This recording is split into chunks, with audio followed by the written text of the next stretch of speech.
کون یہاں بیٹھا ہے؟ سیکٹری ناصرات ہیں یا صدر لجنہ ہے؟ السلام علیکم پیارے حضور، صدر لجنہ اور نیشنل سیکرٹری ناصرات بھی شامل ہیں۔ آپ کون ہیں؟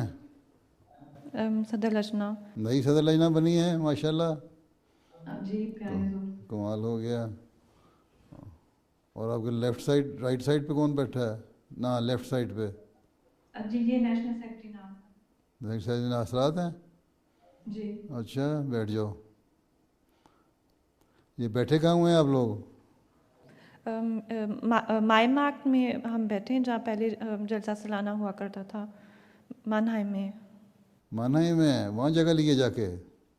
ہاں جی۔ میں سمجھا شاید آپ کی جماعت کی کوئی جگہ ہے، میں کہا بڑی خوبصورت جگہ بنا لی ہے جماعت نے۔ بس دعا کی درخواست ہے ضرورت ہے کہ کوئی انشاءاللہ ایسی جگہ مل جائے جہاں پھر ہم اپنے پروگرام سر انجام دے سکیں۔ وہ بیت العافیت ملا تھا، اس کو آپ نے ٹھیک ہی نہیں کر چک رہے ابھی تک۔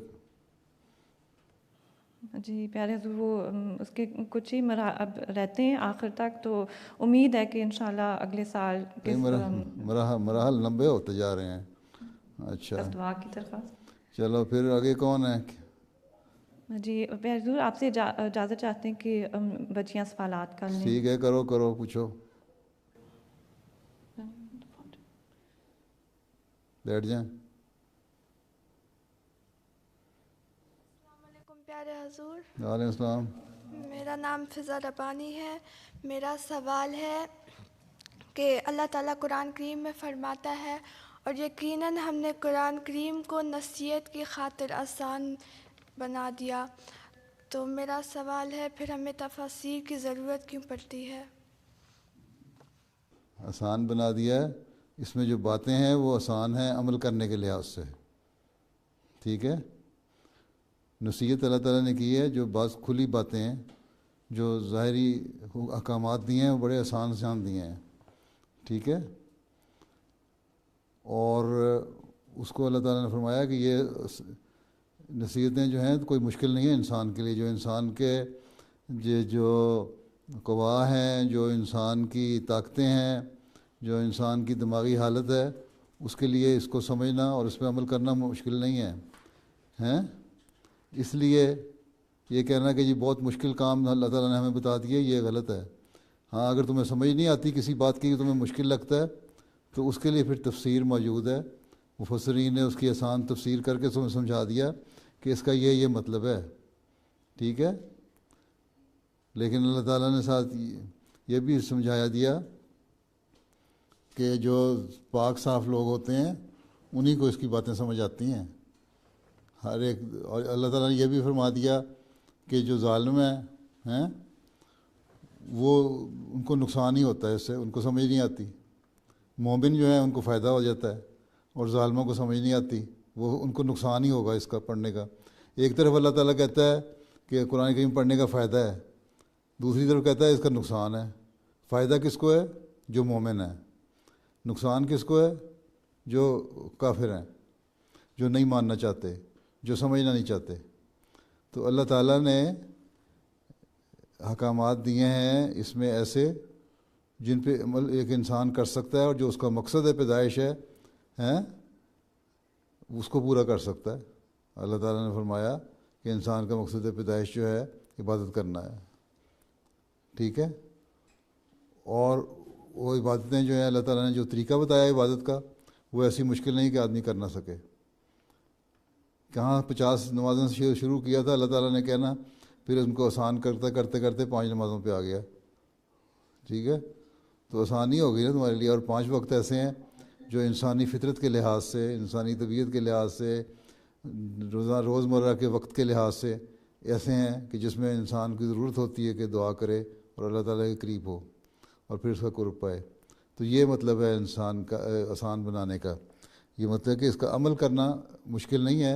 انسان سمجھتا ہے بہت مشکل ہے، ہاں جو مومن ہے اس کے لیے مشکل نہیں ہے، جو کافر ہے اس کے لیے بہت مشکل ہے۔ جو مومن ہے اس کو فائدہ ہوتا ہے، جو کافر ہے اس کو نقصان ہوتا ہے، ہاں ٹھیک ہے نا؟ جی چلو جزاک اللہ۔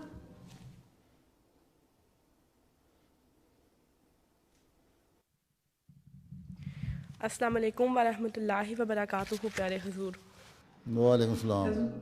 حضور میرا نام تبین احمد ہے، میرے پاپا کا نام ملک نوید احمد ہے اور میں جماعت اوسنابرگ سے ہوں. حضور میں اپنے اسکول کے ہر امتحان پر بسم اللہ لکھتی ہوں. ذرا آہستہ تو بولو اگر کہ گاڑی ٹرین لیٹ ہو رہی ہے تمہاری. جلدی جلدی بول رہی ہو، آہستہ بولو. اگر استاد بسم اللہ کو کاٹ لیں تو ہمیں کیا کرنا چاہیے؟ کیا کرتی ہو تم؟ میں اپنے ہر اسکول کے امتحان پر بسم اللہ لکھتی ہوں. اگر استاد بسم اللہ کو کاٹ دیں تو ہمیں کیا کرنا چاہیے؟ بات یہ ہے کہ وہ مسلمان تو نہیں ہے. تم بسم اللہ پڑھ لیا کرو دل میں، اور وہ اللہ تعالیٰ اس کا ثواب تمہیں دے دے گا، شک نہ لکھو.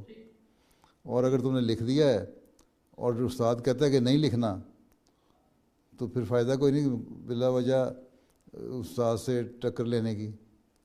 تمہارے دل میں جو ہے ایمان، تمہارے دل کا مضبوط ہے، تو تمہارے دل میں تم نے ایک دفعہ کہہ دیا اللہ کے نام سے شروع کرتی ہوں، انشاءاللہ کہہ دیا. اللہ تعالیٰ نے یہ تو نہیں کہا کہ کام شروع کرنے سے پہلے کہا کرو کہ لکھا کرو تو پھر یہ ہوگا. اللہ تعالیٰ نے کہا انشاءاللہ کہو کہ اللہ تعالیٰ اگر چاہے گا تو پھر یہ میرا کام میں انشاءاللہ یہ کر لوں گی. ٹھیک ہے، تو وہاں لکھنے کا تو حکم نہیں ہے، صرف دل میں کہنے کا حکم ہے اور دماغ میں سوچنے کا حکم ہے. تو دل میں بسم اللہ پڑھ لیا کرو اور بسم اللہ پڑھ کے اپنا پرچہ حل کر لیا کرو. اور اگر تم نے لکھ دیا ہے اور قانوناً منع نہیں ہے اور پھر استاد کاٹ جاتا ہے تو اس کی مرضی، اس کو تم کچھ نہیں کہہ سکتی. کیا کہہ سکتی ہو؟ خاموشی سے بیٹھو، تم نے اپنی نیت پوری کر لی.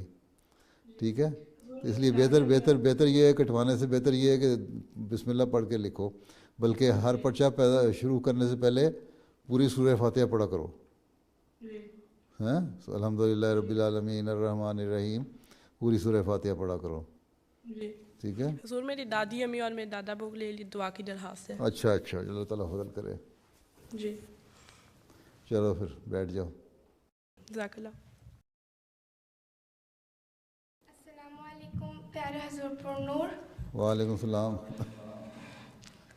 میرا نام صدیقہ بلال ہے اور میرا سوال ہے کہ قبرستان میں داخل ہونے کی جو دعا ہے وہ ہمیں غیر مسلم لوگوں کے قبرستان میں داخل ہوتے وقت بھی پڑھنی چاہیے یا صرف مسلمان کے قبرستان میں داخل ہوتے؟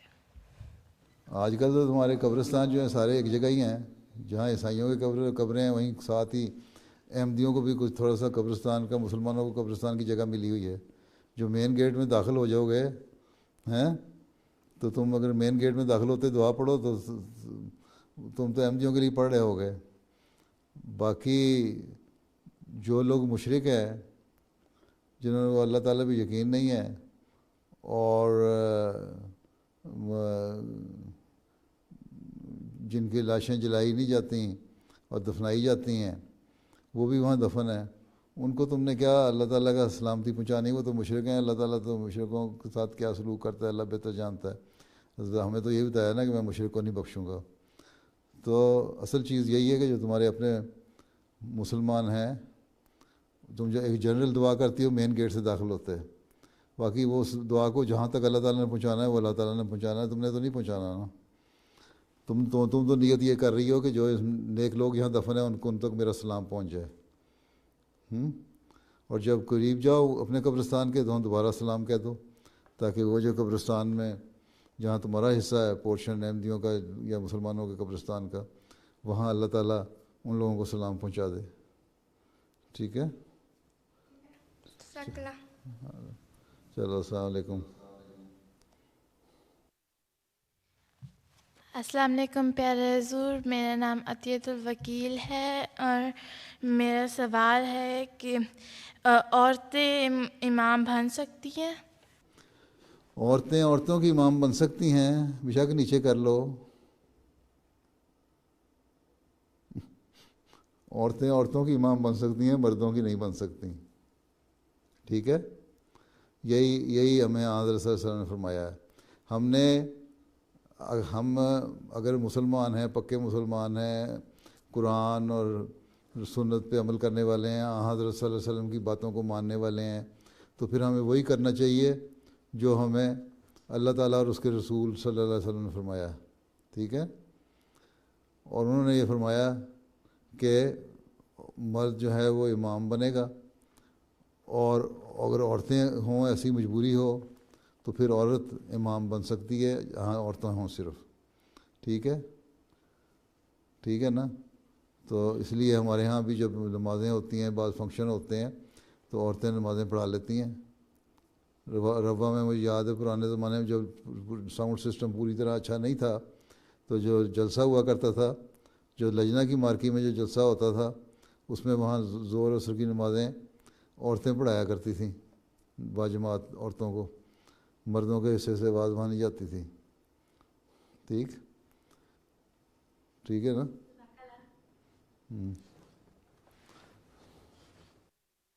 رحمۃ اللہ وبرکاتہ. پیارے حضور، میرا نام حدیقہ ناصر ہے اور میں جماعت خوف سے ہوں. میرا سوال یہ ہے کہ مردوں کے 3 تنظیمیں ہیں، افطال الاحمدیہ، خدام الاحمدیہ اور انصار اللہ. عورتوں کی صرف 2 تنظیمیں کیوں ہیں؟ مردوں کے 3 تنظیمیں ہیں، عورتوں کی 2 ہیں، اطفال اور خدام اور انصار. ٹھیک ہے. اور عورتوں کی ناصرات 15 سال تک اور اس کے بعد لجنہ. ٹھیک ہے. عورتیں کہتی ہیں ہم نے 40 سال سے اوپر بڑا ہونا ہی نہیں تو تنظیم کس نے بنائے. کہ وہ کہتی ہیں ہم کوئی بوڑھی ہو گئی ہیں. کسی عورت کو تم کو بوڑھی ہو گئی تو مانے گی، تمہیں اعتبار سے لڑنے لگ جائے گی. اس لیے عورتوں کی نفسیات کے مطابق عورتوں کی تنظیمیں بنائی گئی ہیں. اور اس میں لجنہ میں اس لفظ میں جو تو صحیح طرح حق ادا کرنے والی ہیں جماعتی خدمت کا، وہ لجنہ کے کام میں آ جاتی ہیں. اور خدام میں کیونکہ 40 سال کی عمر تک، 15 سے 40 سال کی عمر تک ایک نوجوانی خدام کی ایک اور عمر ہوتی ہے، کام بھی کر رہے ہوتے ہیں، ان کی ایکٹیویٹیز بھی مختلف ہوتی ہیں عورتوں سے.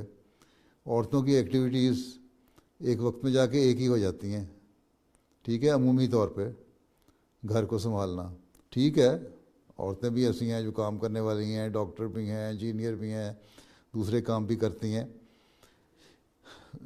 لیکن عموماً جب شادی ہو جاتی ہے تو عورت کا گھر سنبھالنا ہی کام رہ جاتا ہے.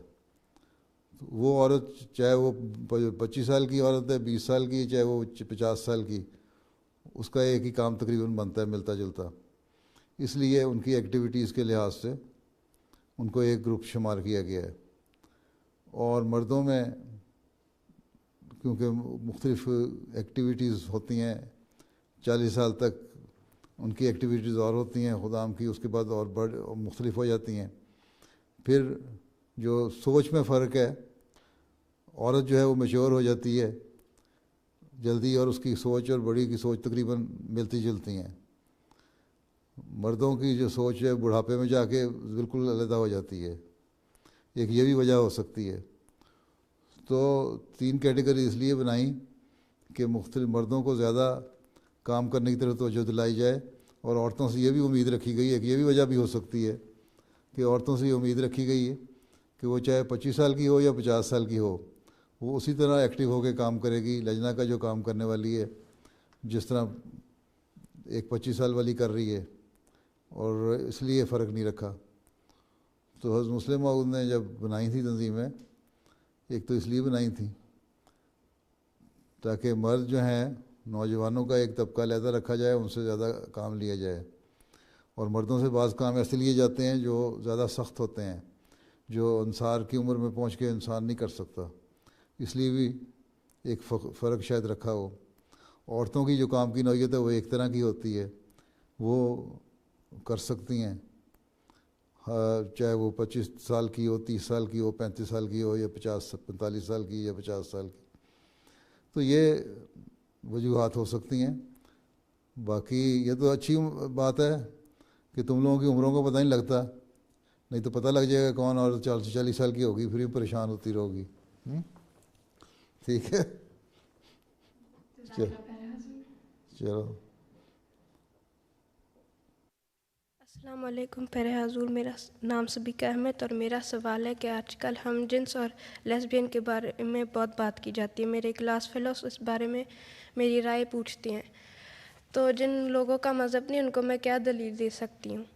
جن لوگوں کا مذہب نہیں ہے ان سے کہو کہ فطرت تو ہے نا. لا آف نیچر کیا ہے، قانون قدرت کیا ہے، اللہ تعالیٰ نے فطرت میں کیا رکھا ہے. فطرت میں تو اللہ تعالیٰ نے یہی رکھا ہے، بلا ماشاء اللہ ہر جانور کی فطرت میں یہی ہے کہ وہ اپنی اپوزٹ سیکس کے ساتھ ہی تعلق قائم کرتا ہے ہیں. ٹھیک ہے, ایک جنس ایک سیکس میں تو جانوروں میں بھی نہیں ہوتا. تو جانوروں کی فطرت بھی بتاتی ہے کہ اللہ تعالیٰ نے جو فطرت رکھی ہے انسان کی وہ یہی ہے کہ جو اپوزٹ سیکس ہے اس سے تعلق قائم ہوں. نہ یہ کہ دوسرے یہ کہ ان سے کہو کہ تم لوگ مذہب کو نہیں مانتے, خدا کو نہیں مانتے, اس لیے تمہارے نزدیک یہ جو سیکس ہے صرف یہ ایک دنیاوی جو ہے ایک خواہشات کی وہ ہے اس کو پورا کرنا ہے. ٹھیک ہے, جبکہ اللہ تعالیٰ نے ہمیں بتایا ہے, ہم مسلمان ہیں, ہمیں بتایا اللہ تعالیٰ نے کہ تمہارا مقصد صرف جانوروں کی طرح کھانا پینا سونا اور جنسی خواہشات کو پورا کرنا نہیں ہے, بلکہ تمہارا مقصد بہت بڑا ہے. اللہ تعالیٰ نے تمہیں دماغ دیا ہے, تم اس کو استعمال کرو, تم اس کو سوچو اور اس کو استعمال کر کے تم دنیا کے فائدے کے لیے کام کرو, انسانوں کے فائدے کے لیے بھی کرو اور دوسری مخلوق کے فائدے کے لیے بھی کرو. اب انسان ہی ہیں جس میں انسانوں کے ڈاکٹر بھی بنتے ہیں اور ویٹنری ڈاکٹر بھی بنتے ہیں, جانوروں کے ڈاکٹر بھی بنتے ہیں. انسان ہی ہیں جو انسانوں کی بہبود کے لیے بھی اور بہتری کے لیے سوچتے ہیں اور جانوروں کی بہتری کے لیے بھی سوچ رہے ہوتے ہیں. ٹھیک ہے, کوئی جانور اس طرح نہیں کرتا. تو جب انسان کو اللہ تعالیٰ نے اتنی عقل دی ہے تو پھر انسان کو بھی چاہیے کہ اللہ تعالیٰ نے جو جائز طریقہ رکھا ہے اس کو اختیار کیا جائے. ٹھیک ہے, اور قانون فطرت بھی یہی بتاتا ہے. ٹھیک ہے, تو جب اس سے بات کر دوسری ان سے کہو کہ ہمارا ایک مقصد ہے, تم لوگ تو صرف دنیاوی لذت چاہتے ہو, دنیاوی خواہشات کی تکمیل چاہتے ہو, دنیاوی خواہشات کو پورا کرنا چاہتے ہو, لیکن انسان کی زندگی کا یہ مقصد اگر ہو تو پھر اس میں اور ایک عام جانور میں کیا فرق ہو گیا. ٹھیک ہے, لیکن وہ عام جانور پھر بھی اپنے جائز اگر یہ پوری کرتا ہے جنسی خواہشات تو وہ ایک وقت میں کرتا ہے اور اپنے اپوزٹ سیکس سے کرتا ہے. اور تم لوگ اچھے اشرف المخلوقات و سب سے بہتر مخلوق ہو اللہ میاں کی, کہ جن کو یہ بھی نہیں پتہ کہ جائز چیز کیا ہے اور ناجائز چیز کیا ہے. تو تم لوگوں کی خواہشات صرف دنیاوی خواہشات ہو گئی ہیں. اب تم نے اگر نہیں ماننا تو نہ مانو, ہم زبردستی تمہیں منوا نہیں سکتے. ٹھیک ہے, ٹھیک ہے. السلام علیکم پیارے حضور, میرا نام شرین شاہ ہے. میرا سوال ہے, اگر ہم خدا کے ان احکامات پر عمل نہیں کرتے جن کو ہم جانتے ہیں تو اس کی دنیا اور آخرت میں کیا نتائج ہو سکتے ہیں؟ کیا نتائج ہو سکتے ہیں؟ بات یہ ہے کہ اللہ تعالیٰ نے احکامات دیے. اللہ تعالیٰ نے بتایا کہ یہ میرے حکم ہیں, ان کو تم بجا لاؤ, یہ میری باتیں ہیں جن سے بچ کے رہو.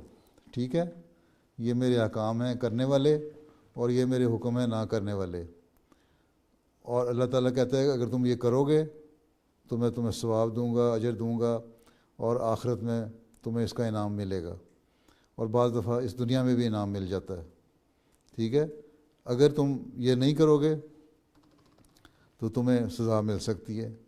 لیکن اللہ تعالیٰ رحمان اور رحیم بھی ہے, بخشنے والا بھی ہے, رحم کرنے بھی ہے, غفور بھی ہے, بخشنے والا بھی ہے, رحم کرنے والا بھی ہے. ٹھیک ہے, تو اللہ تعالیٰ بہتر جانتا ہے کہ مرنے کے بعد اس نے کیا سلوک کرنا ہے کس کے ساتھ. ہو سکتا ہے کوئی نیکی کسی انسان کی اللہ تعالیٰ کو پسند آ جائے اور اس کی وجہ سے اگر اس نے بعض احکامات پہ عمل نہیں بھی کیا تو اس کو اللہ تعالیٰ بخش دے اور کہہ دے اچھا فلاں نیکی کی وجہ سے تمہیں میں نے بخش دیا, تمہارے وہ پچھلے گناہ معاف کر دیے میں نے. اور بعض دفعہ کوئی ایسا بڑا گناہ انسان کر لیتا ہے تو جس کو نہیں بھی اللہ تعالیٰ بخشتا. تو یہ اللہ تعالیٰ پہ ڈیپینڈ کرتا ہے کہ کس کو اس نے بخشنا ہے اور کس سے رحم کا سلوک کرنا ہے اور کس کو سزا دینی ہے. ہمارا یہ کام ہے کہ اللہ تعالیٰ کے جو حکم ہیں ان پر عمل کرنے کی کوشش کریں. ٹھیک ہے, اور جس سے اللہ تعالیٰ نے روکا ہے اس سے بچنے کی کوشش کریں. تب اللہ تعالیٰ کہتا ہے کہ میں تمہیں اس کی ریوارڈ بھی دوں گا, جزا بھی دوں گا, اور اگر تم نہیں کرو گے تو میں سزا بھی دوں گا. تو ہمیں تو نہیں پتہ کہ اللہ تعالیٰ کب ناراض ہو جائے, کس بات سے ہماری اس لیے سزا دے, ہمیں کوشش یہ کرنی چاہیے کہ ہم اللہ تعالیٰ کے حکموں پر عمل کرتے ہوئے نیک عمل کریں اور بری باتوں سے بچیں. باقی کہ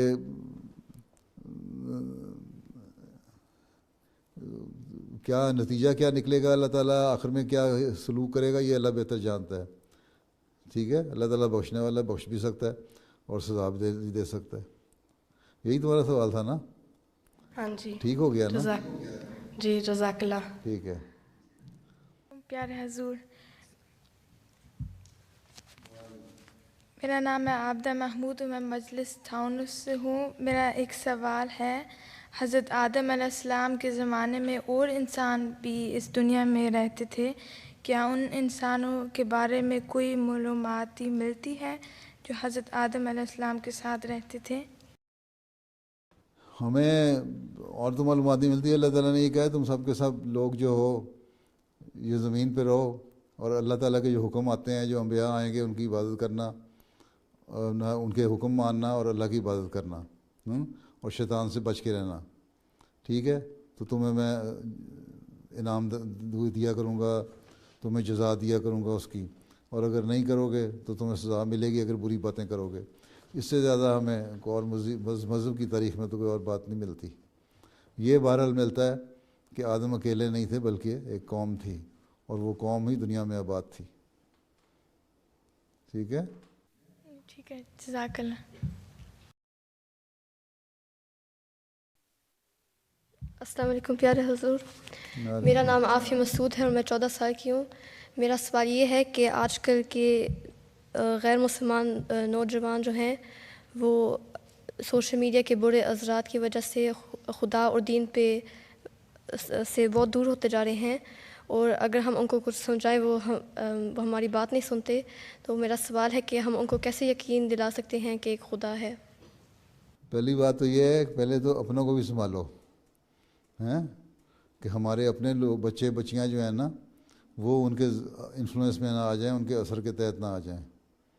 ٹھیک ہے، پہلے ہمارا کام ہے اپنوں کو سنبھالنا، ان کو بتانا اچھی طرح کہ خدا ہے، ہیں، اور اس کے لیے خدا کے ثبوت کے طور پہ واقعات پیش کرنا، ہیں، اپنی کہانیاں سنانا، واقعات بیان کرنا، یہ بڑوں کا بھی کام ہے. اپنی دعاؤں کی قبولیت کی باتیں بتانا، یہ بھی کام ہے. اچھی کوئی خواب دیکھے اور پوری ہو جائے تو وہ بھی بتانا کہ اچھا اس طرح خدا ہے. باقی خدا سے دور لے کے جا رہے ہیں، لیکن یہ جو جتنے بھی خدا سے دور جانے والے لوگ ہیں، تمہارا سوال یہ ہے نا کہ جو لوگ ہیں خدا سے دور ہو رہے ہیں، اس کا ہمارے پہ بھی اثر ہو سکتا ہے، اس سے ہم کس طرح بچیں، یہ سوال ہے تمہارا؟ نہیں، وہ سوشل میڈیا سے ادھر دور ہوتے جاتے ہیں. سوشل میڈیا کے زیر اثر آتے جا رہے ہیں. سوشل میڈیا کی وجہ سے خدا تعالیٰ سے دور ہو رہے ہیں کہ اب سوشل میڈیا میں ہر وقت انوالو رہتے ہیں اور اپنے جو مقصد ہے پیدائش کا اس کو بھول گئے ہیں، نمازوں کو بھول گئے ہیں، وقت یاد نہیں رہتا، سارا دن اسی انٹرنیٹ پہ بیٹھے رہتے ہیں، سوشل میڈیا پہ بیٹھے رہتے ہیں، وقت ضائع کرتے ہیں. یہ مطلب جی، اور یہ بھی کہ سوشل میڈیا پہ ویڈیوز ہوتے ہیں جو ان کو پھر دور کرتے ہیں. سوشل میڈیا کی وجہ سے پھر وہ انفلوئنس ہوتے ہیں اور اللہ تعالیٰ کو بھول جاتے ہیں اور دنیا کی طرف زیادہ ہو جاتے ہیں. ٹھیک ہے، ہاں، تو یہی بات ہے کہ ہمیں پہلے اپنے آپ کو سنبھالنا ہے. ہمارے اپنے بچوں کو ہمیں اپنے آپ کو دیکھنا ہوگا کہ ہم کس حد تک اللہ تعالیٰ کو جانتے ہیں. اللہ تعالیٰ پہ یقین کرو. اللہ تعالیٰ کے حضور جو اللہ تعالیٰ نے حکم دیا نمازیں پڑھنے کا، اس میں نمازوں میں دعا کرو کہ اللہ تعالیٰ ہمیں ان چیزوں سے بچا کے رکھے. اور دوسرے یہ کہ قرآن کریم میں اللہ تعالیٰ نے ہمیں حکم دیا ہے ان سے بچ کے رہے. باقی یہ لوگ جو ہیں سوشل میڈیا پہ جا کے اللہ تعالیٰ کے خلاف باتیں کرتے ہیں، یہ ایسی باتیں کرتے ہیں جو مذہب سے دور لے جانے والی ہیں، مذہب سے دور لے جانے والی ہیں، اللہ تعالیٰ سے دور لے جانے والی ہیں. تو یہ شیطانی چالیں ہیں. شیطان نے کہا تھا جب آدم پیدا ہوا تھا اس وقت ہی کہا تھا نا کہ میں ان کو بگاڑنے کی کوشش کرتا رہوں گا. ہر زمانے میں شیطان نے اپنا اپنا طریقہ اختیار کیا ہے. اس زمانے میں شیطان نے سوشل میڈیا کو بھی اختیار کر لیا. اب سوشل میڈیا جو ہے نیک کاموں کے لیے بھی استعمال ہو سکتا ہے اور برے کاموں کے لیے بھی. ٹھیک ہے. اب سوشل میڈیا پہ ہی تم اچھی باتیں ڈال کے تو لوگوں کو نیکی کی طرف بھی لے کے آ سکتی ہو. اور لیکن آج کل سوشل میڈیا پہ زیادہ تر ایسی باتیں ڈالی جاتی ہیں جو اخلاق کو خراب کرنے والی ہیں, جو مذہب سے دور لے جانے والی ہیں, جو اللہ تعالیٰ سے دور لے جانے والی ہیں. تو اس کے جواب میں تم لوگوں کو چاہیے جب ایسی باتیں دیکھو تو جو پڑھی لکھی اور علم والی لڑکیاں ہوں وہ بتاؤ کہ سوشل میڈیا میں اللہ تعالیٰ کے مطلب یہ آیا لیکن اس کا جواب یہ ہے. مذہب کے بارے میں تم نے یہ لکھا ہے تو اس کا جواب یہ. اپنی ایک ٹیم بناؤ نوجوان لڑکیوں کی, وہ سوشل میڈیا پہ جواب دیں. اگر تمہارے سے بڑھ کے سوال ہے تو پھر لجنہ کو چاہیے کہ لجنہ ایک ٹیم بنائے اور ان کے جواب دیں. اور خدام الاحمدیہ اور اسی طرح جماعت کی باقی تنظیمیں لوگ بھی اس کے جواب دیں سوشل میڈیا پہ ہی. اسی جگہ جہاں سوشل میڈیا پہ یہ آتا ہے وہیں کمنٹس کا بھی کالم ہوتا ہے ایک. ٹھیک ہے نا. اس کمنٹ میں تم اپنے باتیں لکھ سکتی ہو تاکہ ان کو بتاؤ کہ تم جو کہہ رہے ہو غلط ہے, خدا یہ ہے, مذہب یہ ہے. اور اس کے بعد اس کی وجہ سے بعض لوگ جو فوری طور پہ زیر اثر آ سکتے ہیں ان کو جب جواب مل جائے گا نا کہ نہیں تم غلط کہہ رہے ہو, اصل جو بات یہ ہے, تو پھر وہ بھی سوچیں گے. انسان کو اللہ تعالیٰ نے عقل دی ہے, تم لوگوں کو اللہ تعالیٰ نے عقل دی ہے.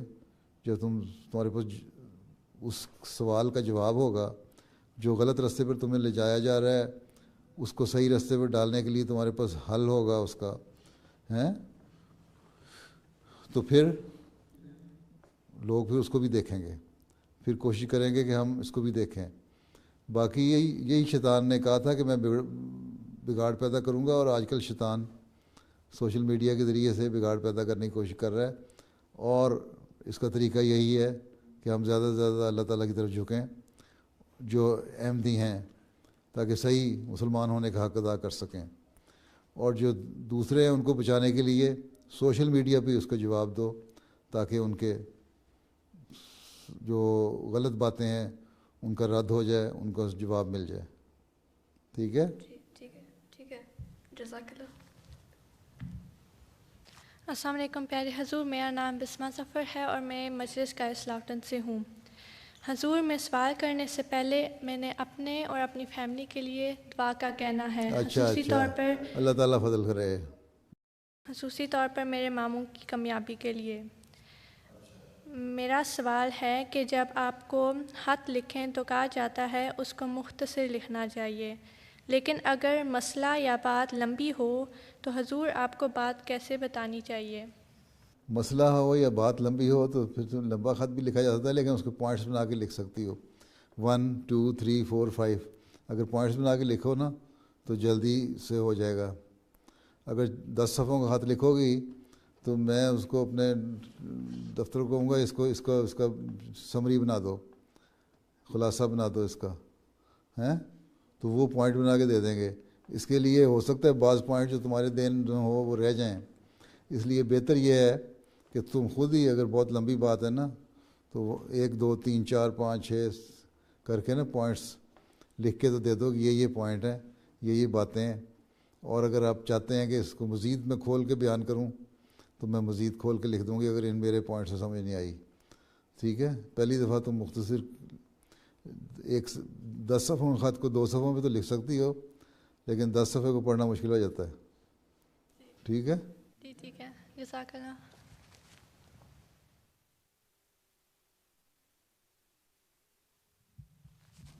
السلام علیکم پیارے حضور. وعلیکم السلام. ذوالفشاں. میرا نام ذوالفشاں ہے اور میں جماعت اذلون سے ہوں. میرا سوال ہے کہ اگر اسکول میں بہت زیادہ ریسزم کا سامنا کرنا پڑے اور کوئی بات نہ کرے, یہاں تک کہ گروپ پروجیکٹس میں بھی ساتھ کام نہ کرنا چاہے, وہ اگر تمہارے ساتھ وہ جو جرمن ہے وہ بات بھی نہ کرنا چاہیں, ہاں پھر تو ایسی صورت میں ہمارا رویہ ان کے ساتھ کیسا ہونا چاہیے؟ بات یہ ہے کہ ایسی صورت میں ایک تو تم ریسزم میں اگر ہے تو جو اسکول کی ایڈمنسٹریشن ہے اس کو کہو کہ یہ ریسزم ہے, اس کو ختم کرنا چاہیے. ٹھیک ہے.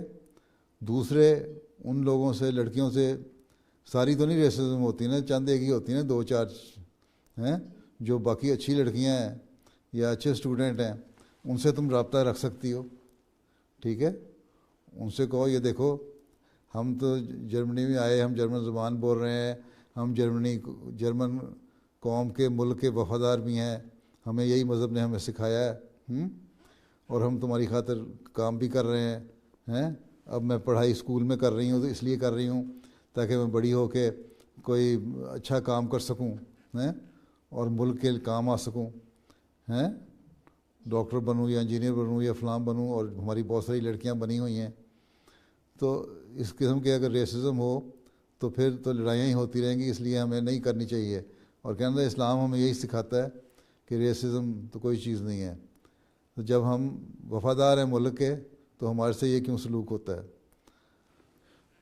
ان جو اچھی لڑکیاں ہیں اپنے جو ریسزم کی قائل نہیں ہیں ان کو اپنا دوست بناؤ اور ان سے ایسی باتیں کرو تو وہ خود ہی ریسزم کرنے والوں کو جواب دیتے رہیں گے.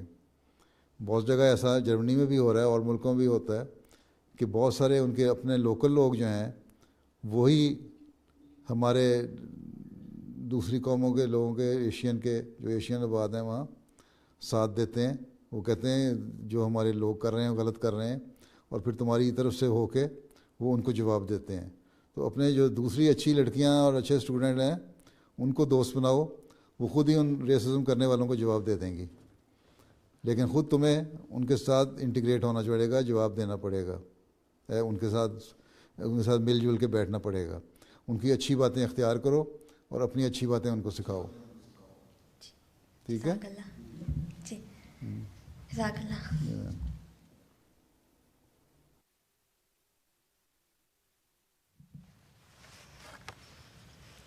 السلام علیکم پیارے حضور. السلام. میرا نام شافیہ قاضی ہے, میں مجلس ہانہ سے ہوں. اور پہلے تو میں نے یہ کہنا تھا کہ میری فیملی کے لیے دعا کی درخواست ہے. اچھا, آگے. جی میرا سوال یہ ہے کہ یہاں جرمنی میں اکثر اسکول اور اساتذہ کی طرف سے کلاس ٹرپس کا انتظام کیا جاتا ہے جن میں پڑھائی کا حصہ بھی شامل کیا جاتا ہے. ایسے طلباء و طالبات جو حصہ نہیں لیتی ان کے نام اسکول کے ادارے میں دیے جاتے ہیں اور غیر حاضر رہنے کی وجہ سے اسکول کے نمبروں پر بھی اثر پڑتا ہے. ایسی صورت میں ہمیں کیا کرنا چاہیے پیارے حضور؟ ایک تو یہ ہے کہ ایک تو تفریحی ٹرپس ہوتے ہیں, ٹھیک ہے, وہ تو اس پہ تو بالکل نہیں جانا چاہیے. ٹھیک ہے, میرے نزدیک وہ صرف فن کے لیے ہوتے ہیں اور وہاں فن میں بےہودگیاں بھی ہوتی ہیں ان لوگوں میں, ان ملکوں میں. ٹھیک ہے, دوسرے ٹرپس ہوتے ہیں جو بعض جو ٹرپس ایسے ہوتے ہیں جس میں تمہاری پڑھائی سے تعلق رکھنے والی چیزیں ہوتے ہیں, ریسرچ کے لیے ہیں جاتے ہو. مثلا بایولوجی کا سائنس پڑھا رہے ہیں تو اس میں ٹرپ ہے, بعد میں زو میں لے کے جاتے ہیں یا وائلڈ لائف دکھانے کے لیے جنگل میں لے کے جاتے ہیں یا وہاں رکھتے ہیں. تو وہ تو اس کے لیے اگر جانا پڑے تو جانا چاہیے. وہ کوئی 2 راتوں کے 3 راتوں کے ٹرپ تو نہیں ہوتے, عموماً 1 آدھ رات کا ہی ہوتا ہے. تو پہلے کوشش تو یہ کرنی چاہیے کہ ٹرپس کو اوائڈ ہی کیا جائے. ایسے سبجیکٹ تمہارے نہ ہی ہوں جن میں لا جائے, لیکن تھوڑے بہت اگر اثر پڑ بھی جائے تو کیوں کوئی ایسا فرق نہیں پڑتا. یہاں بہت ساری لڑکیاں میں نے دیکھی ہیں جرمنی میں ہی, وہ میڈیکل میں بھی پڑھ رہی ہیں, انجینئرنگ میں بھی پڑھ رہی ہیں, اور ٹرپس میں وغیرہ میں کوئی نہیں جاتی رہی اپنے اسکول کے زمانے میں. ان کو پھر بھی داخلہ مل گیا اگر اچھی پرفارمنس ہو, اگر تمہارے پیپر اچھے ہوں تو مجبور ہوتے ہیں یہ تمہیں داخلہ دیں. اس لیے اس کو بہانہ نہ بناؤ کہ جی ہمارے نمبر کٹ جاتے ہیں اس لیے ہم نے جانا ضروری ہے. نمبر کوئی نہیں کٹتے, اور اگر ہوتے ہیں تو بڑے معمولی سے نمبر اس کے ملتے ہیں. ایکسٹرا کریکولم ایکٹیویٹیز کے جو نمبر ملا کرتے ہیں وہ مل جاتے ہیں. تو یہ جو ہوتے ہیں اس لیے یہ کہنا کہ جی بالکل نمبر کٹ گئے یہ غلط ہے. ہاں اگر انتہائی کو صبح سے شام تک کا ٹرپ ہے جس سے بعض ایسی جگہوں پہ جہاں تمہارا علم بڑھتا ہے وہاں لے جانے کے لیے لے کے جا رہے ہیں تو اس کے ساتھ جانے میں کوئی حرج بھی نہیں ہے. لیکن اوور نائٹ ٹرپس عموماً اوائڈ کرنے چاہیے. ٹھیک ہے, ٹھیک ہے, جزاک اللہ. ٹھیک.